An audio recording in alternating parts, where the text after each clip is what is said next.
Hello again and welcome back everybody to another edition of the Royal Report. I am your Royal 2IC and today is going to be the daily headlines report. And really quick, I know, bear with me just for a minute. I want to mention that I'm going to be doing a video tonight with prepping with Sarge. I'm still trying to decide. We're kind of talking back and forth. We're actually right before I made this video on if we're going to do a live tonight or if we're going to do a pre-recorded and release it a little bit later. So I will, as soon as we figure it out, I will let you guys know either through probably both Facebook and YouTube. I'll make a post or something so that way you guys will know when it's going to come out or if we're going to do a live so you can join in.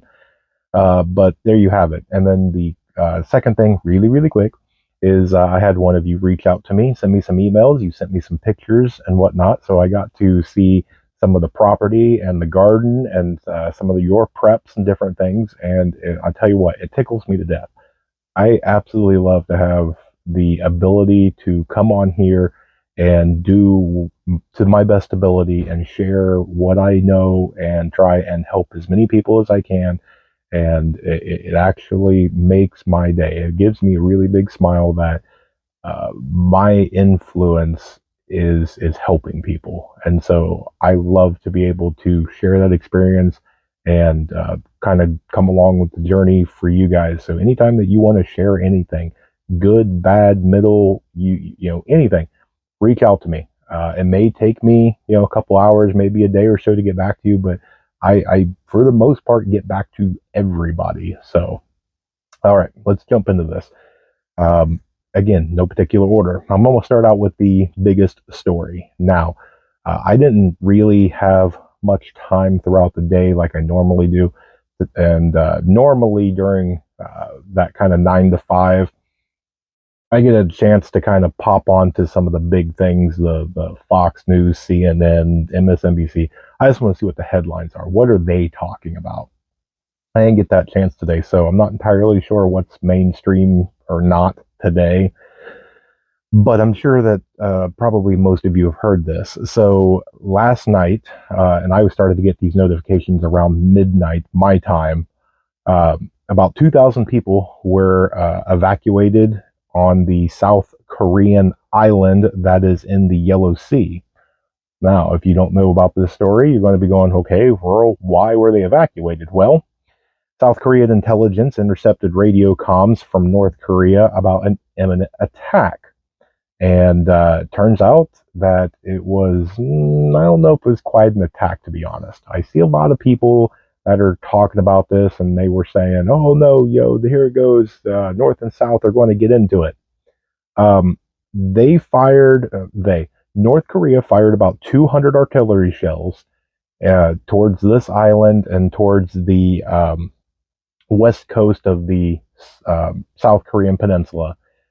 From everything that I can find, at least so far on different social medias, different underground networks, and different other things like that, most of this splashed down in the water. There was no loss of life, no injuries, nothing damaged. So this just kind of looked like a show of force sort of thing. And then South Korea, did its thing. It stood up. Hey, don't do that. You can't do that. And then it did its show of force back where it fired 400, so twice the amount towards the north. So we'll see. As of right now, neither side has actually fired and hit anything that I can tell, subject to change. Again, that happened about midnight last night. So again, we're within 24 hours of this event. I'm sure different news and different things are going to unfold, and I will keep an eye on it and share it with you. But a lot of things are heating up, okay, and all over the world. And this goes to show with this right here, if you got North and South Korea getting ready to pop, and then you got China and Taiwan and all that, does that mean that all of our naval fleets are going to go from the Western Asian Pacific area over to this Asian Pacific area? So I'll keep an eye on it. Next, the Iranian regime has raised the revenge flag. Now, the last time that this flag was flown was when Soleimani was killed back in 2020. Uh, so we'll see. They don't get this flag out for just any occasion, so they put it up, and we'll see if anything comes out about it. Next, there was a cargo ship that was flying under the Liberia flag, and it was hijacked off the coast of Somalia. Now, before this, it looked like they had an emergency transponder on, an Indian warship uh, received the distress signals and headed towards the cargo ship. Then it was reported that Indian special forces then boarded and neutralized the pirates. I like the way that they worded that in that report that I was reading. So, but I mean, it goes to show you over there, it's everybody's starting to get really, kind of handsy and starting to question authority. Everybody always was afraid of the big dog and the shadow it cast.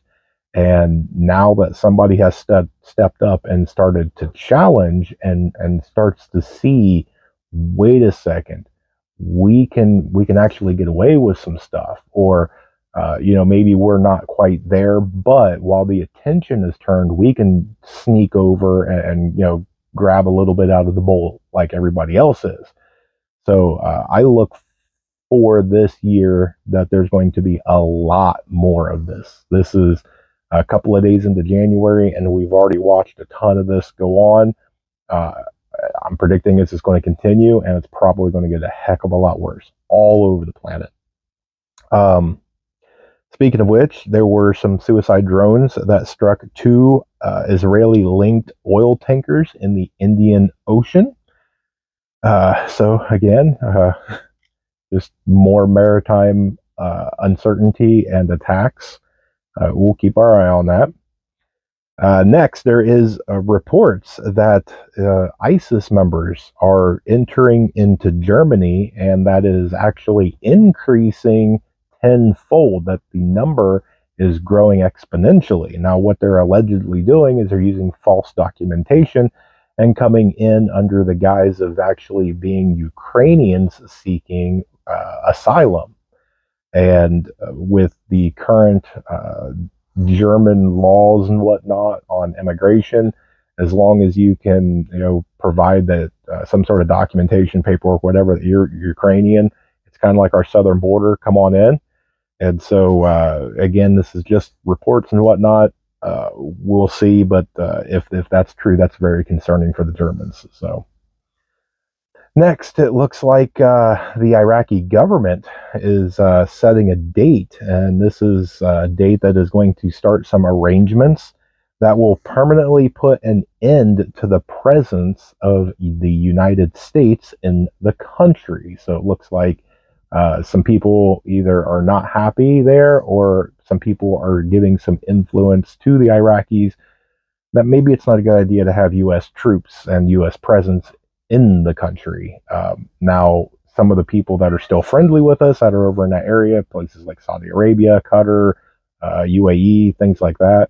If we start getting kicked out of these places to where it's like, we can't be in Iraq, we get kicked out of Iraq. I mean, we already got kicked out of Afghanistan pretty much.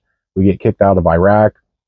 How long until we start getting, kicked out of Syria? We get kicked out of, here or there and everywhere else, when we start losing a foothold. So something's got to give. There's a red line in the sand somewhere, and we're inching towards it every single day. So, okay, last one for around the world. There is a major Chinese bank. I can't pronounce it because I don't speak Chinese, but it is known as China's Blackstone. It is filed for bankruptcy. Now, to give you an idea of what they are, at one point in time, they actually oversaw 1 trillion yuan in assets. So they were a pretty big firm. This bankruptcy has come on the heels of them not being able to fulfill a debt, and that's not going to be good for the Chinese economy. So we'll kind of keep an eye on things over there. A couple of things here in Homeland. I know this one probably went mainstream, at least from some of the articles I was seeing. There was a B-1B Lancer bomber that crashed in Ellsworth Air Force Base in South Dakota. Now, I saw all sorts of different reports. If you read this mainstream article, it was saying that it happened at takeoff. This one said it happened during a landing. This one said, whatever. No one seemed to agree, at least from what I can gather. Uh, I took the facts for what it is. What do they all agree on? Okay, well, it was a B-1B. Okay, so we all agree there. There was a crash. Okay, we all agree there. Now, as far as when and why and things like that, it's still way up in the air. Again, less than 24 hours. We'll have to wait for news to trickle out, more facts to come in. But to give you an idea, the B-1B Lancer, if you don't know what that is a nuclear capable bomber. It's actually kind of considered among some as being the backbone of the Air Force bombing, lineup there. Now, they only made about 100 of these. And now, including this one, there's only less than 60 still flying in operations today. So, yeah. Uh, Next, an update. So, a couple days ago, you guys remembered where I reported that California announced that they were going to give free health care to all illegals. Well, apparently that was not enough. They had to do more. Now, I'm sure you're sitting there staring at the screen listening to me and you're going, wait a second, Rural. What else could they possibly do? Guess what? They have just announced today that California is going to provide free sex changes to illegals. Okay, yeah. We're going to leave that one there. There is no commentary or opinion needed on that one. Okay, let's round this out. Now, this one is half kind of homeland, half not, but I wanted to mention this one. So, the U.S. convened the UN Security Council. Now, if you didn't see this, they convened them because there is now new evidence that Russia has obtained new missiles that it has acquired from North Korea, and the United States says that it is illegal. Now, I find that extremely ironic. Every single person knows it was all over mainstream that we gave cluster munitions to Ukraine, which is widely banned all over the world. That's a huge no-no. You don't do clusters. We gave it to them. People were outraged, and we said, no, it's fine. And then all of a sudden, Russia goes over and gets a missile, and they go, no, you can't do that. That's illegal. Okay. This is that whole I can do what I want because we're fighting for the good guys. You're the bad guys, so you have to obey some law about whatever. I'm not quite sure if they've not heard the term all's fair in love and war, because when it's wartime, most people, when they get backed into that corner, rules go out the window. And that's something that when it comes down to this, we're going to turn this into a little bit of a prepping thing to end this. When SHTF happens, there is no rule or law. We're talking about huge SHTF. Let's say that it is the power grid going down. Some cyber attack takes the power grid down, some CME, some whatever you want to do it. Power grid's down, and let's just say it's down, maybe for good. The total anarchy that's going to take place, that whole nice guy finishes last. It's going to be that nice guy doesn't exist anymore. Now, you still got to hold out hope that humanity will survive, and you still have to do your best to be a decent human being, because at some point in time, you're going to have to try and rebuild society as best as you can, at least. But to sit here and be inside of your house with the door locked and somebody's kicking your door and you go, hey, that's against the law, you can't break and entering. They don't care. Okay. And there's a lot of people, I think, out there that don't understand this, that they think that even if it was a slight SHTF, let's just say that it's a small time. Have you seen what happens during, hurricanes or different things? People go in and start looting. And you go, well, it's against the law. Yeah, it's against the law, and they don't care. Okay. So you have to prepare yourself for that. That when the time comes, you cannot hesitate.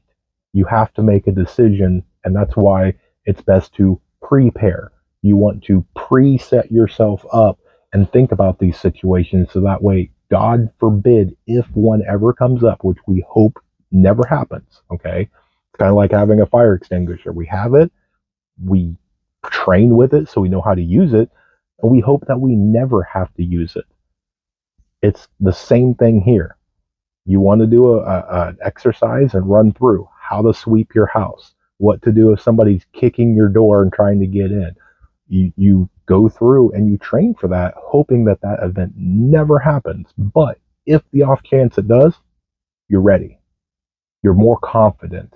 It's not a thing to where you don't even think about it, because if that was to happen and you let yourself have that false sense of security that, well, that won't happen to me, I live way out in the middle of nowhere, or that won't happen to me, because people just don't do that. Okay, well, if you give yourself that false sense of security, when that event happens, you're going to panic. You're not going to know what to do. You're going to freeze. And so I encourage you, take a moment and just give it a shot. What would I do? Have if you have a spouse or kids or a roommate or whatever, if you're not alone, have them do a surprise thing.